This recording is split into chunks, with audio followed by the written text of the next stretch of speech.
السلام عليكم ورحمة الله وبركاته. أهلا فيكم في الحلقة الثالثة من نوستالجيا جيمر شو. وياكم سامي الحوسني. فالحلقة بإذن الله راح نسوي شيء مختلف. ما راح نراجع كونسول، راح نراجع لعبة. تعرفوا لازم نغير روتين شوية.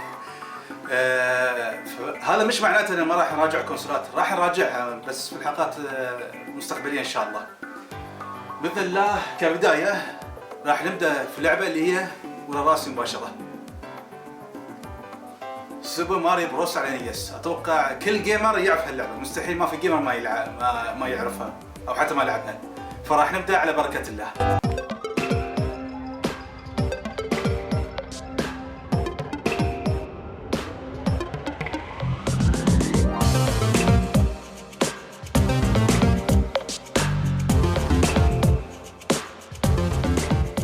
كبدايه راح اعطيكم نبذه عن اللعبه. هذه اللعبة صدرت في سنة 1985 في وقت اللانش اللي صدر فيه NES النسخة الأمريكية منه. هذه اللعبة مصممة من قبل العبقري شوغيرو مياموتو، واللي يعتبر من أعظم مصممين الألعاب في التاريخ إلى يومنا هذا. اللعبة لما صدرت كانت شيء ثوري على وقتها، لأنها قدمت هذه أول لعبة قدمت فكرة السايد سكرولينج، إن الشخصية تمشي قدام والكاميرا تمشي وراها، تمشي معها كما تقدم. كان شيء ثوري على ذاك الوقت، وفضل الشيء هذا طلعت شخصيات من العاب بلاتفورم ثانية امثال سونيك ذا هيدجهوج وغيرها من الالعاب. هاللعبة حققت مبيعات هائلة، تعتبر من افضل الالعاب على جهاز NES مبيعا ذاك الوقت، جاب سوبر ماريو بروس 3. كانت شيء روعة وقابلة للعب لين يومنا هذا. فراح نبدأ الحين مراجعة بشكل تفصيل على بركة الله.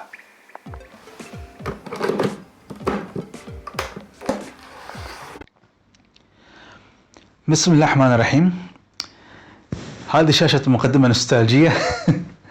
اللعبة طبعا تدعم لاعبين. هذه مثل ما قلنا أول لعبة بلاتفورم تستخدم السايد سكرولينج بالتاريخ، واللي حطت أسس لعدد ضخم من الألعاب.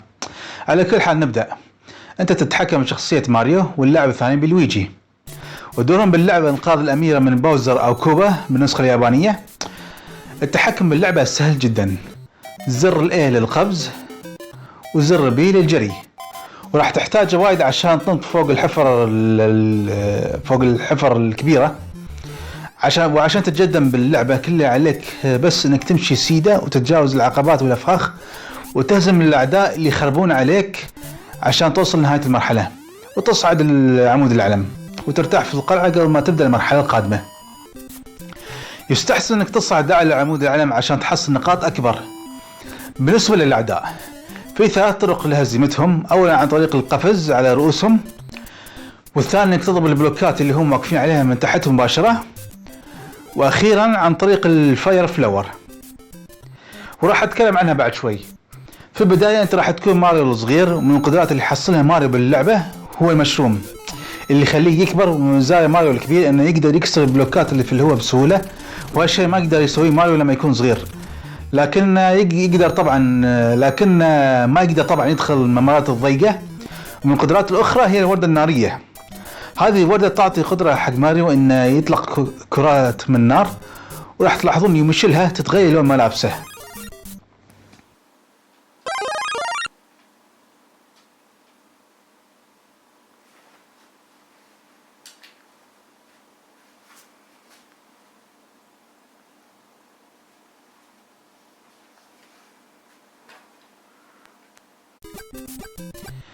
عموما ما علينا. هني الزر البي راح يكون له دور ثاني غير الركض.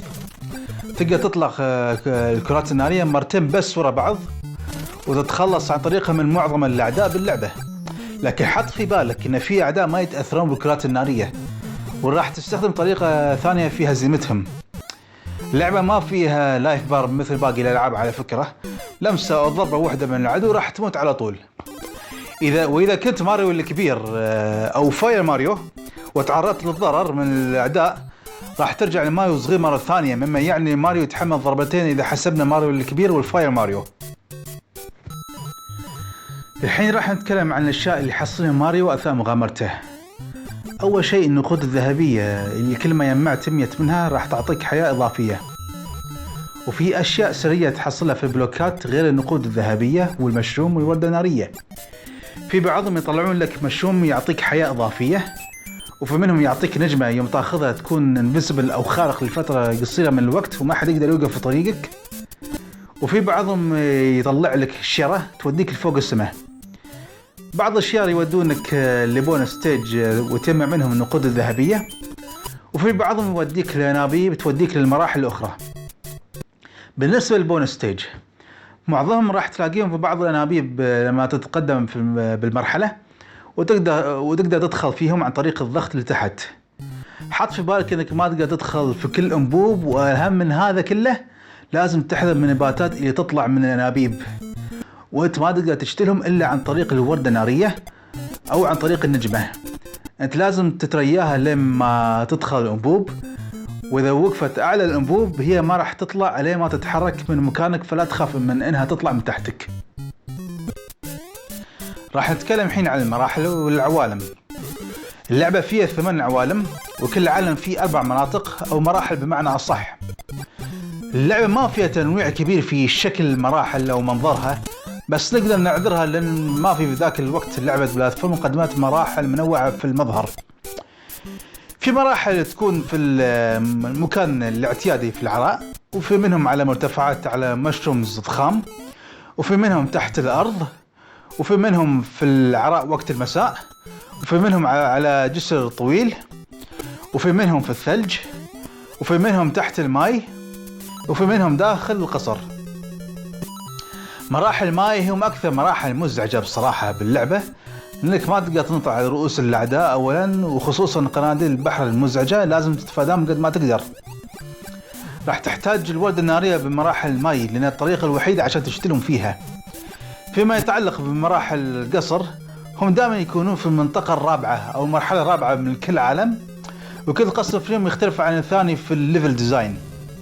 في منهم بالمناسبة يكونون متاهات ولازم تحفظ الجهة اللي لازم تروح لها، وما في زعماء باللعبة إلا باوزر بس في نهاية كل مرحلة. هزيمته جدا سهلة، وكل اللي لازم تسويه انك لازم تنط من فوقه عشان تشل الفأس وتكسر الجسر من تحته وتخليه يطيح في الحمم البركانية أو عن طريق الوردة النارية. عشان تشتله بالوردة النارية كل لازم تسويه بس انك تطلق عليه كرات من نار وبيموت بعد كم ضربة. الطريقة الأولى هي الأسرع، بس المشكلة يحتاج منك توقيت ممتاز وتركيز، لهذا تغلبه بالوردة النارية أسهل. هو ما يحتاج استراتيجية كبيرة، بس كل اللي عليك انك تتجاوز النيران اللي يطلقها قد ما تقدر. بس إذا تعرضت للإصابة منه فاستغل اللحظة اللي تكون فيها انفيسبل أو مخفي لبعض اللحظات وشل الفأس بسرعة وبس. هذه استراتيجيته في المرحلة بكل اختصار، بس تحذر بعد في عدة مراحل مرات يكون أصعب، مرات هو يفر عليك فؤوس فتحذر منه في اللحظة. خلينا نتكلم عن الصعوبة. اللعبة بشكل عام إذا تلعبها بدون ما تغش وتدخل العوالم الثانية عن طريق الإشارة السرية راح تكون فعلا صعبة حتى يومنا هذا. نعم حتى يومنا هذا، لكن اللعبة مش صعبة بشكل تعجيزي اطلاقا مثل العاب امثال كاسلفينيا ونينجا جايدن وغيرها. تقدر تقول ان الصعوبة اللي فيها تقدر تسيطر عليها.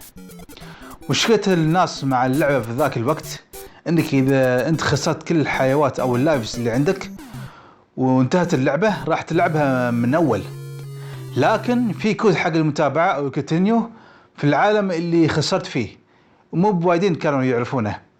والطريقة هي كالتالي: في شاشة المقدمة طبعا بعد ما تخسر آخر حياة وتطلع لك شاشة الجيم اوفر، في شاشة المقدمة خليك ضغط على الزر A وبعدين زر ستارت، وبعدين راح تلعب في بداية العالم اللي انت مت فيه، ومش المكان اللي انت مت فيه بالضبط، في بداية العالم اللي انت مت فيه. علاوة على ذلك إذا انت ختمت اللعبة بيعطونك خيار انك تختار العالم اللي تبي تلعبه. في طريقة انك تختم اللعبة بشكل اسرع لو حاب. اول شيء العب اللعبة من اول، يوم توصل المرحلة الثانية من العالم الاول تقريبا في النهاية، لما توصل المنصات المتحركة روح فوق السقف وامشي الين ما توصل للنهاية، وراح تلاقي الأنابيب اللي توديك للعوالم أخرى، وادخل في العالم الرابع. تقدم بالعالم، يعني جدا بالعالم الرابع لما توصل للمرحلة أو المنطقة الثانية منه. تقريبا في أول ربع من المرحلة في المنطقة تحديدا حاول تحصل الشراء المخفية بدون ما تضرب بلوكات ثانية بالغلط على هالترتيب اللي أنت تشوفه.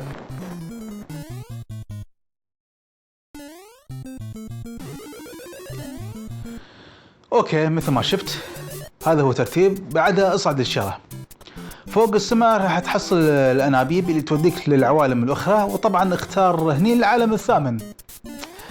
هني عاد شد حيلك، ولازم تعتمد على نفسك انك تخلص العالم الثامن، وهو مش بالسهولة اللي انت تتوقعها. بس هذه اسرع طريقة ممكن تختم فيها اللعبة، انك تدخل العالم الثامن بسرعة. للعلم في واحد قدر يختم اللعبة في 5 دقائق تقريبا، وهو من هواة السبيد ران. شد حيلك اذا ناوي تحطم الرقم القياسي. بالنسبة للعيوب، ما لقيت عيوب كبيرة غير ان التحكم في المراحل المائية صعب نوعا ما، يوم انت تحاول تخفف سرعتك شوي. الشيء الثاني، اذا انت لعبت لاعبين او 2 بلايرز، اللاعب الثاني ما يجي دوره الا اذا مات اللاعب الاول. اذا كان اللاعب اول محترف، فاللاعب الثاني يعني راح يضطر انه يصبر وايد. فالله يعين اللاعب الثاني. وهذا كل اللي نقوله عن اللعبة بشكل عام. في الختام، هذه لعبة نيو ماريو بروس على NES. بعض اللاعبين يشوف ان اللعبة اوتيدد، خلاص انتهى عمرها، صار لها كم سنة، يعني تعتبر ولا شيء مقارنة بالالعاب الجيل الحالية. في بعضهم يشوفها لا، اللعبة ما زالت مسلية مقابل اللعب يومنا هذا، فالجرافيكس والامور الثانية ما تهم. الصراحة مع هذه الناس، اللعبة ما زالت قابلة للعب، واللعبة ما زالت مسلية وصعبة، يعني فيها تحدي، يمكن حتى اصعب من الالعاب من بعض الالعاب الجيل الحالية خلينا نقول. واي هارد كور كولكتر يعني حق الالعاب ريترو لازم تكون عنده النسخة الفيزيائية، يعني او حتى يعني لازم على الاقل تكون عنده نسخة فيزيائية من اللعبة، لأن بصراحة بتكون زينة حلوة حق الالعاب، يعني حق الكوليكشن اللي عندك. كان وياكم سامي الحوسني من قناة نوستالجيا جيمر شو. سبحان الله وبحمدك، لا اله الا انت، استغفرك واتوب اليك، والسلام عليكم ورحمة الله وبركاته.